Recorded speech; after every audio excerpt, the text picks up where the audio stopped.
የተወደዳችሁ ቤተሰቦች እንደምን ሰነበታችሁ? ሁላችሁንም በያላችሁበት በጌታችን በመድኃኒታችን በኢየሱስ ክርስቶስ ስም ሰላም እላችኋለሁ። ዛሬም የዮሐንስን ወንጌል ትምህርት ይዤላችሁ መጥቻለሁ። ይህ 59ኛው ኤፒሶድ ነው።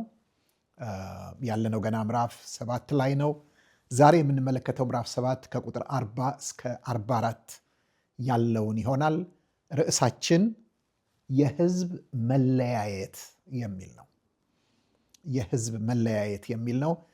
ክፍሉን እናንብበው፣ አጭር ጸሎት እንጸልያለን፣ ቀጥታ ወደ ትምህርቱ እንገባለን። ስለዚህ ከሕዝቡ አያሌ ሰዎች ይህን ቃል ሲሰሙ ይህ በእውነት ነቢዩ ነው አሉ።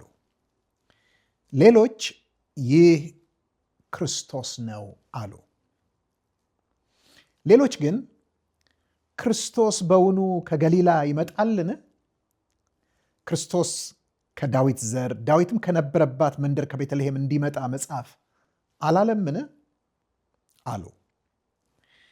እንግዲህ ከእርሱ የተነሳ በሕዝቡ መካከል መለያየት ሆነ። ከእነርሱም አንዳንዶቹ ሊይዙት ወደዱ፣ ነገር ግን እጁን ማንም አልጫነበትም። እንጸልይ። ቅዱስ አባት ሆይ ይህ ቃልህ ነው፣ ሕያው ቃልህ፣ አንተን የሚገልጥ ፈቃድህን የሚፈጽም የሰውን ሕይወት የሚሰራ የሚቀርጽ የሚያስውብ ቃል ነው።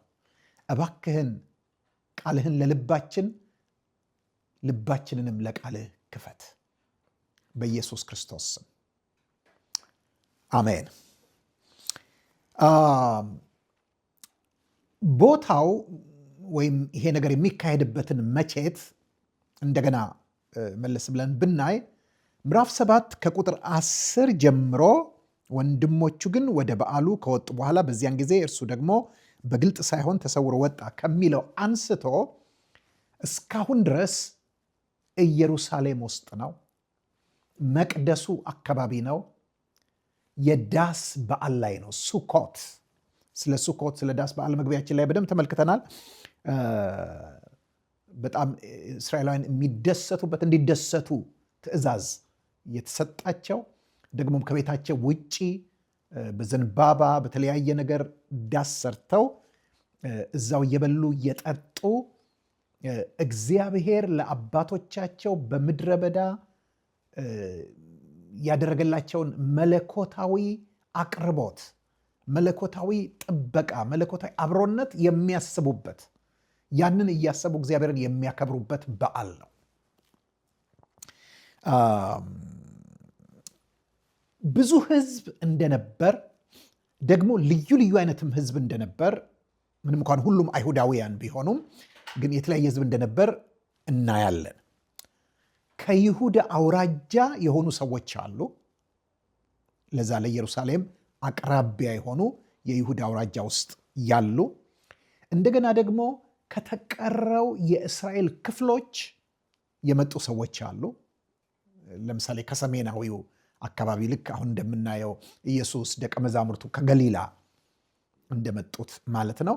ደግሞም በዚያን ጊዜ በነበረው ዓለም ተበትነው የነበሩ ዝርው የነበሩ ዲያስፖራ ብለን የምንጠራቸው አይሁዶችም ነበሩ። በእርግጥ አንዳንድ አሕዛብም ይኖራሉ፣ ግን ታሪኩ የሚያጠነጥነው በአይሁዳውያኑ ዙሪያ ነው። በነገራችን ላይ ዲያስፖራ ብለን አሁን እኛ እንጠራ የለ ከሀገር ውጭ የሚኖሩ ትውልደ ኢትዮጵያውያን ሆነው ነገር ግን በስራ ምክንያት፣ በትምህርት ምክንያት፣ በኑሮ ምክንያት፣ በስደት ምክንያት ተበትነው የሚኖሩትን ዲያስፖራ እንላቸዋለን። ቃሉ ራሱ ይሄ ግሪክ ቃል ነው። ቃሉ ራሱ የመጀመሪያ ጊዜ በዓለም ላይ የመጣው በአይሁዳውያን ምክንያት ነው። ምክንያቱም ከባቢሎን ጊዜ ጀምሮ ስደት የጀመሩት እነሱ ናቸው። ከሀገራቸው ወጥተው በዓለም ተበትነው ይኖሩ ነበር። ስለዚህ ግሪኩ ዳያስፖራ ይላቸዋል። ዝርው፣ የተበተኑ፣ የተዘሩ ማለት ነው። ቀጥሎ ምን ይለናል? ስለዚህ ከሕዝቡ አያሌ ሰዎች ይህን ቃል ሲሰሙ ይላል። ይህን ቃል ሲሰሙ መለያየት እናያለን። በዚህ መካከል በሶስት ነው የተከፈሉት በዋነኝነት። ግን ይሄ ነገር የመጣው ከምንድን ነው ስንል ይህን ቃል ሲሰሙ ነው የሚለው። የቱን ፓርቲኩለርሊ የቱን? ቁጥር 37 እና 38 ላይ በተለይ 37 አጋማሽ ላይ ከበዓሉም በታላቁ በኋለኛው ቀን ኢየሱስ ቆሞ ማንም የተጠማ ቢኖር ወደ እኔ ይምጣና ይጠጣ፣ በእኔ የሚያምን መጽሐፍ እንዳለ የሕይወት ውሃ ወንዝ ከሆዱ ይፈልቃል ብሎ ጮኸ። ይህንን ቃል ሲሰሙ ነው። እንግዲህ ተመልከቱ፣ ኢየሱስ ክርስቶስ በጣም ብዙ ተናግሯል፣ ብዙ አስተምሯል። ይሄ ግን በጣም ነክቷቸዋል። ይሄ ግብዣ፣ ይሄ ጥሪ ጌታ ኢየሱስ ክርስቶስ ስለ ሕይወት ውሃ ወንዝ የተናገረው በነቢያት ብዙ ጊዜ ተደጋግሞ የተነሳ ክርስቶስ መሲሁ ሲመጣ ይፈጸማል ተብሎ የሚጠበቅ ይህን ነገር ሲያነሳ፣ በተለይ ደግሞ ከዚህ ቀደም እንዳየነው ሊቀ ካህኑ ውሃ ከሴሌው መጠመቂያ ወስዶ የመቅደሱን ተራራ ወጥቶ መሰዊያው ላይ ውሃውን ሲያፈስ ይሄ የበዓሉ የመጨረሻ ማሳረጊያ በሚደረግበት ጊዜ ማለት በታላቁ ቀን። ስለዚህ ይሄንን ሲሰሙ ነው የሚለው። ይህን ቃል ሲሰሙ ይህ በእውነት ነቢዩ ነው አሉ። የመጀመሪያዎቹ እዚህ ጋ ነው የቆሙት። ነቢዩ ነው አሉ። ነቢዩ ነው ብለው ሲሉ ምን ማለታቸው ነው? በዘዳግም ውስጥ ያለውን ዘዳግም ምዕራፍ 18 ከ15 እስከ 18 ሄዳቸው አንብቡት። ልድገመው። ዘዳግም ምዕራፍ 18 ከቁጥር 15 እስከ 18 በጣም ወሳኝ ክፍል ነው። አይሁዳውያን በጣም ትልቅ ትኩረት ይሰጡታል ለዚህ ክፍል።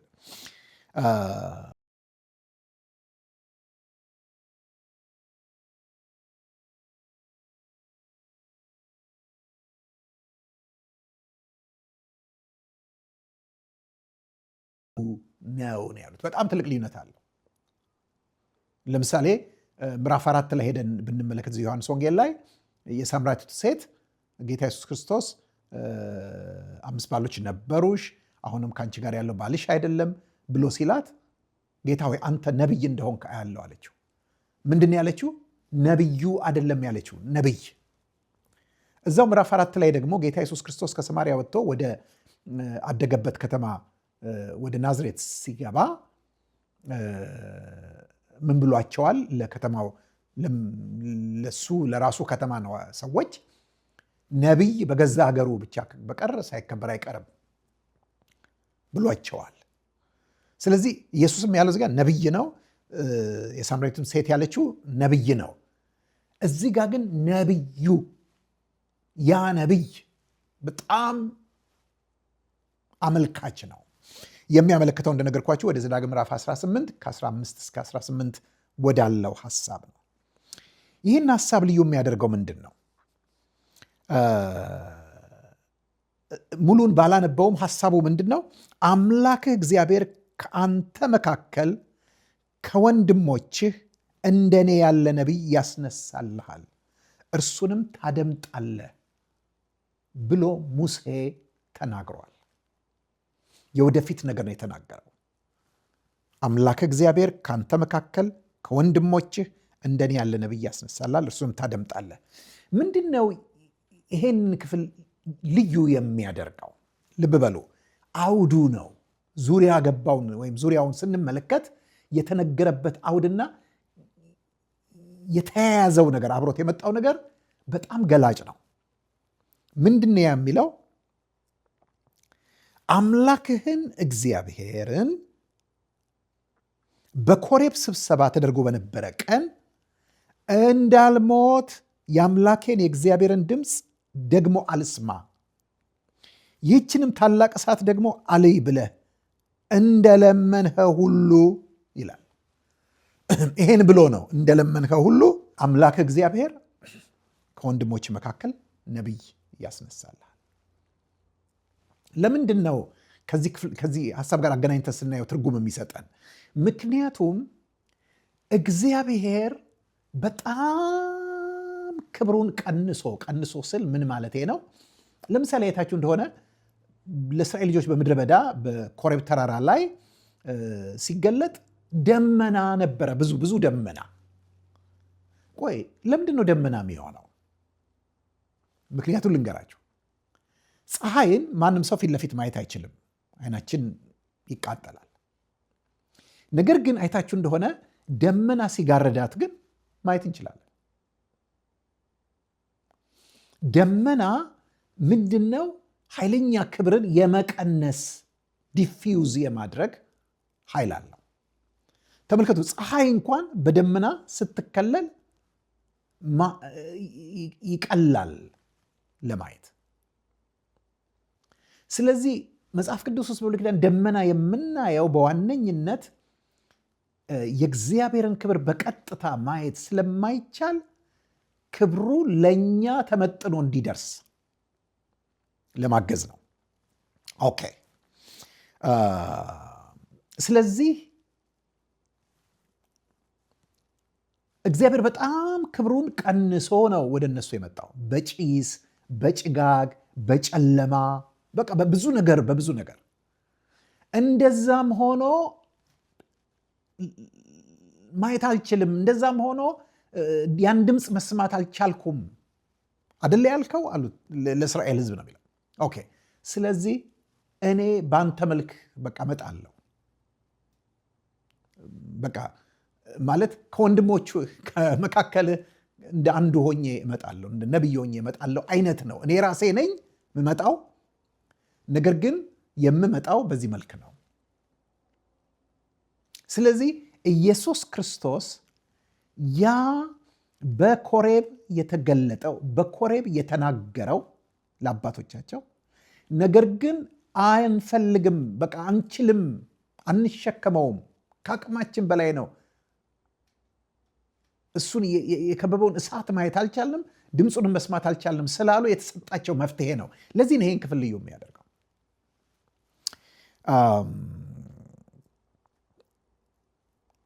በጣም ደስ የሚለኝ ቃል እዛ ጋ ምንድን የሚለው?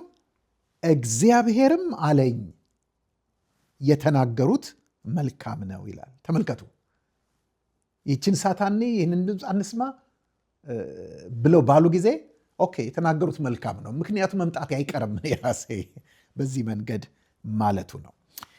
ስለዚህ ነቢዩ ነው ብለው አሉ። ምን ስለሰሙ? የተናገረውን ስለሰሙ። ተመልከቱ፣ ይሄንን አባቶቻቸው ሊሰሙት አልቻሉም ነበር።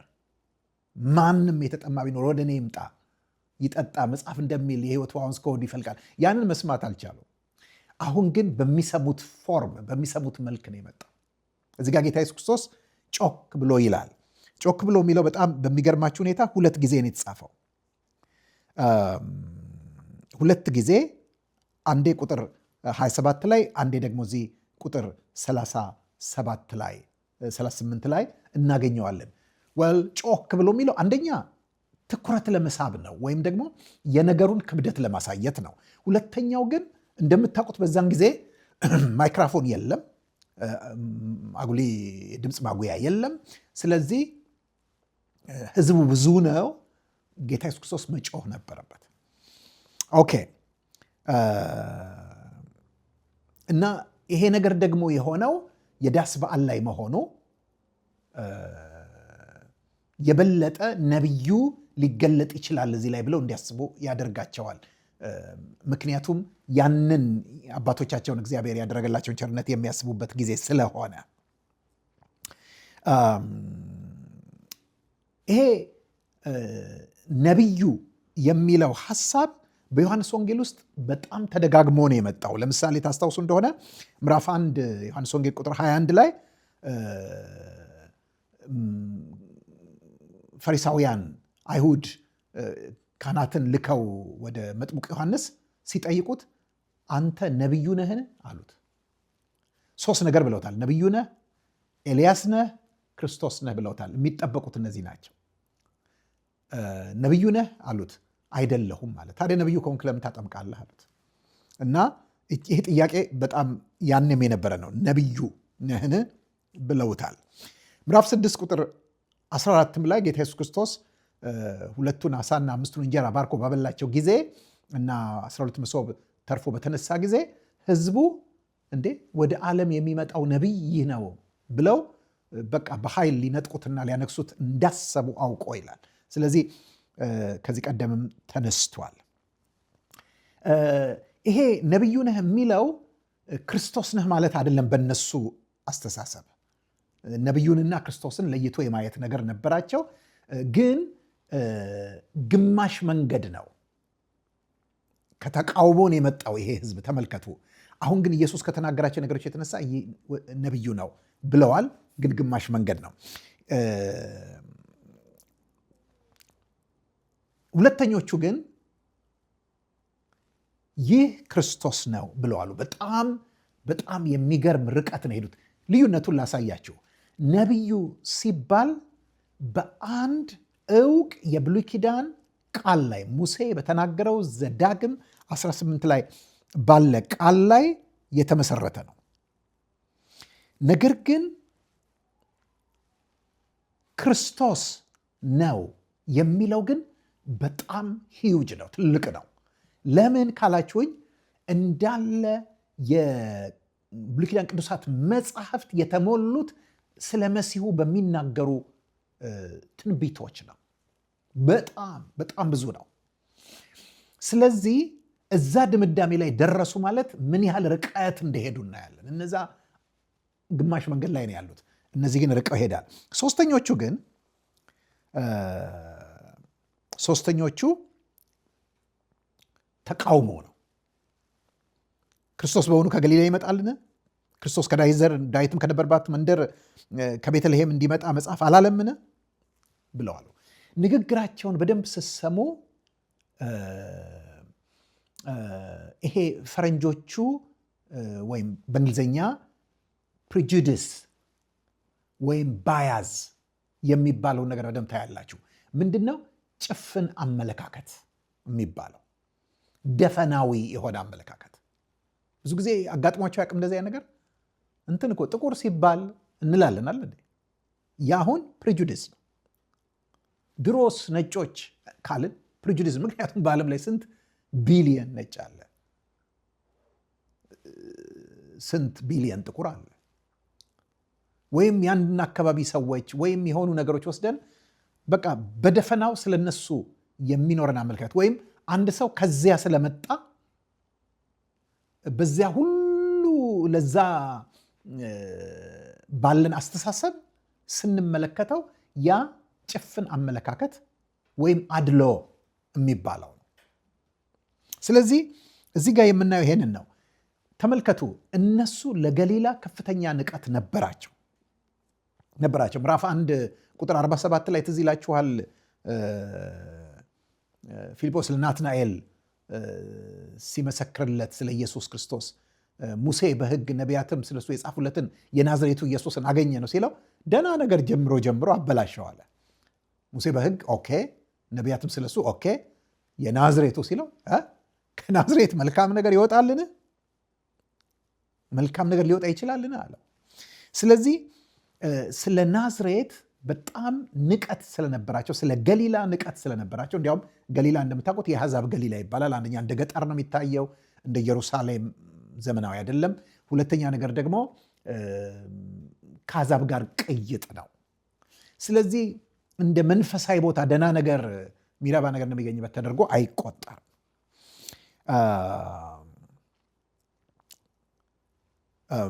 ስለዚህ ከናዝሬት መልካም ነገር ሊወጣ ይችላልን? ወይም ከገሊላ ነቢይ ሊመጣ ይችላል ሲሉ አንድ እሱን ማለታቸው ነው። ሁለተኛ ከዳዊት ዘር ብለዋል። ዳዊትም ከነበረባት ከቤተልሔም። ሁለት ነገር ነው ያነሱት። ከዳዊት ዘር ብለዋል፣ ከቤተልሔም ብለዋል። ከዳዊት ዘር ሲሉ በውስጣቸው የነበሩ የብሉይ ኪዳን ክፍሎች ነበሩ። ለምሳሌ ሁለተኛ ሳሙኤል ምዕራፍ 7 ከቁጥር 12 እስከ 16 ያለው እግዚአብሔር ለዳዊት የገባለትን ኪዳን የሚያሳይ ነው። ኢሳይያስ ምዕራፍ 11 ቁጥር 1 የምታውቁት ከእሴይ ግንድ በትር ይወጣል፣ ከስሩም ቁጥቋጥ ያፈራል። የእግዚአብሔር መንፈስ፣ የኃይል መንፈስ፣ የጥበብ፣ የእውቀት፣ የማስተዋል፣ የምክር መንፈስ ያርፍበታል። እግዚአብሔርን በመፍራት ደስታውን ያያል እያለ የሚናገረው የመሲያኒክ ክፍል አለ። እንደገና ኤርምያስ 23:5ንም እዚህ ጋር ጨምራችሁ ልታዩ ትችላላችሁ። እነዚህን እያሰቡ ነው ይሄንን ያሉት። ከቤተልሔም ሲሉ ደግሞ አንድ ዕውቅ የሆነ ሚክያስ ምዕራፍ 5 ቁጥር 2 ላይ ወደ አይምሯቸው የሚመጣ ክፍል አለ። አንቺ ቤተልሔም ኤፍራታ ከእስራኤል ከተሞች ሁሉ ታናሽ ነች፣ ነገር ግን ሕዝቤን እስራኤልን የሚጠብቅ መስፍን ካንቺ ይወጣል ተብሎ ስለ መሲሁ የተነገረውን እያሰቡ ነው ይሄንን ያሉት። ችግሩ ራሳቸውን ስለቆለፉ ይህንን በጭፍን አመለካከት ስለሆነ የሚሉት ኢየሱስ ከምን ቤተሰብ እንደመጣና የት እንደተወለደ እንኳን ለመመርመር ሲሞክሩ አናይም። በቃ ትንሽ ምርምር እኮ ነው የሚያስፈልገው። እነሱ ያዩት ከገሊላ መምጣቱን ነው እንጂ የት እንደተወለደ አያውቁ። ሕፃን ተወልዶልናል፣ ወንድ ልጅ ተሰጥቶናል፣ ስሙንም አማኑኤል ይሉታል። ይሄ የተከናወነው ቤተልሔም እንደሆነ አያውቁም። ሁለተኛ ደግሞ ኢየሱስ ክርስቶስ ገሊላ ይኑር እንጂ የማን ዘር የማን ቤተሰብ እንደሆነ አያውቁም። ማቴዎስ ምዕራፍ 1 ሄዳችሁ ስትመለከቱ ይሄንን ነው የምታዩት። ከዳዊት ቤት ነው የተወለደው፣ በቤተልሔም ነው የተወለደው። እኛ ይህንን እናውቃለን።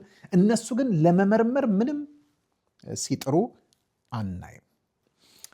ትልቁ ችግር በሚያውቋት ቁንጽል ነገር፣ በሚያውቋት ጥቅስ፣ በሚያውቁት ባላቸው መረጃ ድምዳሜ ላይ ደርሰዋል። ነገር ግን እንዳልኳችሁ ማቴዎስ ምዕራፍ 2:1 ሉቃስ ምዕራፍ 2 ቁጥር 4-7 ያለውን ስናነብ ለእኛ መልስ እናገኛለን። ምክንያቱም ተጽፎልናል። ለነሱ ግን ያ አልነበራቸውም። ቢሆንም ጥቂት ምርምር እንኳን ቢያደርጉ ይደርሱበት ነበር። እንግዲህ ከእርሱ የተነሳ በሕዝቡ መካከል መለያየት ሆነ ይላል። ርዕሳችን እዚህ ላይ ነው የሚያተኩረው፣ የሕዝብ መለያየት የሚል ነው። በጣም የሚገርመው ኢየሱስ በደረሰበት ቦታ ሁሉ የሚከሰት ነገር ቢኖር መለያየት ነው። በጣም የሚገርም ማቴዎስ 10:34-36 ብታነቡት፣ ሉቃስ 12:51-53 ያሉትን ብታነቡ ይሄ ነው። በቃ እሳት ልጥል መጣሁ እንጂ ሰላምን ላመጣ አይደለም፣ መለያየት ይሆናል ብሏል። መለያየት ይሆናል። ስለዚህ ይሄ የሆነበት ምክንያት ምንድን ነው? ወንጌል ሲበራ የሚታያቸው አሉ፣ የማይታያቸው አሉ። ኢየሱስ ክርስቶስ ሲገለጥ ጨለማ ውስጥ ስለነበሩ ብርሃኑ ሲመጣ የሚያዩ አሉ። እውርም ስለነበሩ ከጨለማውን ባሻገር ብርሃንም ቢመጣ የማያዩ አሉ። ልዩነቱን የሚፈጥረው ይሄ ነው አንዱ። ሁለተኛ ወንጌል ውሳኔ ስለሚጠይቅ፣ እርምጃ ስለሚጠይቅ እዚያ ጋር በሰዎች መካከል መለያየት ይችላል። ሌላው ወንጌል ለሰው በሚመች መንገድ አይደለም የመጣው፣ የሚመጣው ለእግዚአብሔር በሚመች መንገድ ነው። ስለዚህ የሰዎችን ባህል፣ የሰዎችን የተገነባ የኖረ ወግና አመለካከት፣ ስርዓት፣ ብዙ ነገሮችን ደርምሶ ስለሚመጣ በሰዎች መካከል መለያየት ይሆናል። አንዳንዶች ሊይዙት ወደዱ፣ ነገር ግን እጁን ማንም አልጫነበትም ብሎ ይላል። ይሄ ከቁጥር 32 ጋር እዚህ ምዕራፍ 7 ቁጥር 32 ጋር የሚያያዝ ነው። ምክንያቱም እዛ ቁጥር 32 ላይ ፈሪሳውያን ትእዛዝ አውጥተው ነበር። እንደው ሄዳችሁ ብትመለከቱት ፈሪሳውያን ሕዝቡ ስለ እርሱ እንደዚያ እንዲያንጎራጎሩ ሰሙ። የካህናት አለቆችም ፈሪሳውያንም ሊይዙት ሎሌዎችን ላኩ ይላል። ወታደሮቻቸውን ልከው ነበር። ስለዚህ ከእሱ ጋር የተያያዘ ነው። ስለዚህ እጃቸው ሊጭኑበት ፈለጉ። ምናልባት እነማን ናቸው? ነቢዩ ነው ያሉት አይደሉም፣ ወይም ክርስቶስ ነው ያሉት አይደሉም። ነገር ግን ነቢይ ከገሊላ አይመጣም ብለው የተቃወሙት እነሱ ሊሆኑ ይችላሉ። ሞከሩ፣ ግን ሊይዙት አልቻሉም። ለምንድን ነው ሊይዙት ያልቻሉ? ለምንድን ነው ዮሐንስ ይህን የሚነግረን? ግልጽ ነው። ምክንያቱም ምዕራፍ 7 ቁጥር 30 ላይ ያየነው ነገር አለ። ስለዚህ ሊይዙት ይፈልጉ ነበር፣ ነገር ግን ጊዜው ገና ስላልደረሰ ማንም እጁን አልጫነበትም። የእግዚአብሔር መለኮታዊ ቀጠሮ ነው። አለቀ። ስለዚህ የእግዚአብሔር ጣልቃ ገብነት በሁከትም ውስጥ እንኳን፣ በግርግር ውስጥ እንኳን፣ በሰዎች ነውጥ ውስጥ እንኳን ሁልጊዜ ስራውን ይሰራል። ስለ ሰዓቱ አልደረሰም፣ አለቀ። ይህንኑ ነገር ሄዳችሁ ከማየት ከፈልጋችሁ ምዕራፍ 8 ቁጥር 20 ላይ ታገኙታላችሁ። ምንድን ነው እዚህ ጋር በህዝብ መካከል የሚፈጠረው መለያየትና የክርክሩ የመለያየቱ ዋና ጭብጥ ምንድን ነው? የኢየሱስ ማንነት ነው። ኢየሱስ ማን ነው? ይህ ዘመናትን ያስቆጠረ ዕድሜ ጠገብ ጥያቄ ነው። ደግሞ የግድ መመለስ ያለበት ጥያቄ ነው። ሁሌ በህዝብ ዘንድ፣ በማህበረሰብ ዘንድ፣ በቤተሰብ ዘንድ የክርክር ርዕስ ነው። እኛ እንኳን ስናቅ አገራችን በቀደሙት ጊዜያት እኔ ጌታን ባገኘሁበት በዳንኩበት ዘመን ከዛም በፊት አንድ ሰው ጌታን ተቀበለ እኮ ማለት አቤት ብዙ ነውጥ ነው። በቤተሰብ ውስጥ፣ በማህበረሰብ ውስጥ፣ በመስሪያ ቤት፣ በድር ብዙ ነገር ነው የሚፈጠረው። በቃ ሁሌ እንዲህ ነው። ስለዚህ ኢየሱስን ላዩን ማወቅ አይጠቅምም። ለምሳሌ አውቀዋል እኮ እነዚህ ሰዎች ከገሊላ የመጣ አሉ፣ ይሄ እንደዚህ አሉ። አውቀዋል፣ ግን ላዩን ያወቁት ጠልቀው አልገቡም። አደገኛ ነው። አለማወቅም አደገኛ ነው። ላዩንም ማወቅ አደገኛ ነው። ምክንያቱም ለምንድን ነው ይሄንን ብለን የምንለው? የሰውን ሁሉ የዘላለም ሕይወት፣ የዘላለም መዳረሻ፣ የዘላለም ማንነት ተሸክሞ ነው የሚዞረው ኢየሱስ። እሱ ጋር ነው ያለው። ያ ደግሞ የሰዎች ዘላለማዊ ማንነት የሚወሰነው እሱ ማን መሆናቸውን በማወቃቸውና በማመናቸው። ስለዚህ በቀላሉ የሚታይ ነገር አይደለም። ጥቂት እንደው ስነ መለኮታዊ ምልከታዎች ምንድን ናቸው ከዚህ የምንወስዳቸው? አንደኛው ሰው ካልተጠነቀቀ ትክክለኛ ጥቅስ ጠቅሶ እንኳን ሊስት ይችላል። ትዝ ይላችኋል ሚክያስ ምዕራፍ 5 ቁጥር 2 አንቺ ቤተልሔም ኤፍራታ ብለው የጠቀሱት ትክክለኛ ጥቅስ ነው። ነገር ግን ሰው ትክክለኛ ጥቅስም እየጠቀሰ ሊስት ይችላል።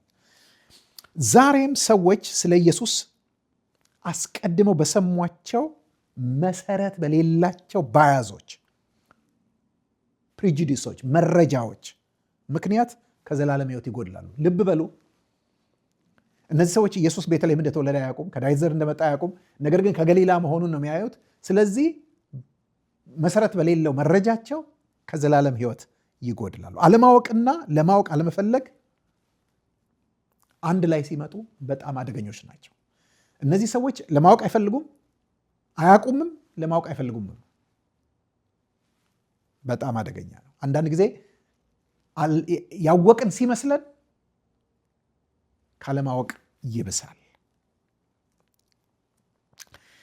ዘወትር በኢየሱስ ምክንያት በሰዎች መካከል መለያየት የሚሆነው ለምንድን ነው ካልን ይሄ ከኢየሱስ ማንነት የተነሳ አይደለም፣ ከሰዎች ማንነት የተነሳ ነው። ምክንያቱም በውድቀት ምክንያት የእግዚአብሔርን እውነት በተመለከተ የሰው አመለካከት ተዛብቷል። ስለዚህ ችግሩ ያለው ኢየሱስ ጋር አይደለም። ኢየሱስማ የሆነውን ሆኗል። አንድ ማንነት ነው ያለው። ነገር ግን ሰዎች የሚለያዩት ከሰዎች ሁኔታ የተነሳ ነው። መርሳት የሌለብን የእግዚአብሔር ሉዓላዊነት በሁከትም ውስጥ ይሰራል። ያቺ ሰዓቱ ሁሌም ትሰራለች። ስለዚህ ምን እናደርግ? አንደኛ በተከፋፈለ ዓለም ውስጥ ስለ ክርስቶስ መናገራችን፣ በድፍረት ስንናገር መከፋፈልን ቢያመጣ መደነቅ የለብን። እኛ በታማኝነት ምስክርነታችንን መቀጠል ነው። ይሄ የተጠበቀ ነው። ሌላው ራሳችንን መጠየቅ ያለብን እነዚህን ሰዎች ስንመለከት እኛስ ጋር ዛሬ ከባህል፣ ከትምህርት፣ ከግል ልምምድ የመጣ እንደው በመሰለኝ የሚታለፍ እንዲሁ ላዩን አይተን የምናልፈው የነሱ ገሊላ አይነት ትዝ ይላችኋል። ይሄ ከገሊላ እንዳሉት አይነት እኛስ ጋር እንደዚህ አይነት ጥቅል አመለካከቶች፣ ጭፍን አመለካከቶች አሉ። ራሳችንን በዚህ ቃል ውስጥ መፈተን ይኖርብናል።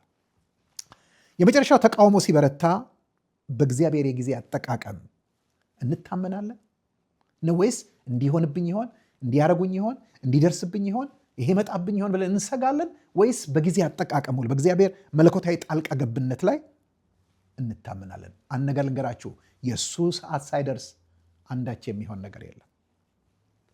ውድ ወገኖች በነበረው ጊዜ እንድትጠቀማችሁ አምናለሁ። ይሄንን ደጋግማችሁ ስሙት፣ እንደገናም ደግሞ ለሌሎች አጋሩት። በነበረን ጊዜ እግዚአብሔር ባርኮናል፣ አስተምሮናል። በሚቀጥለው እንገናኛለን። ደህና ቆዩ።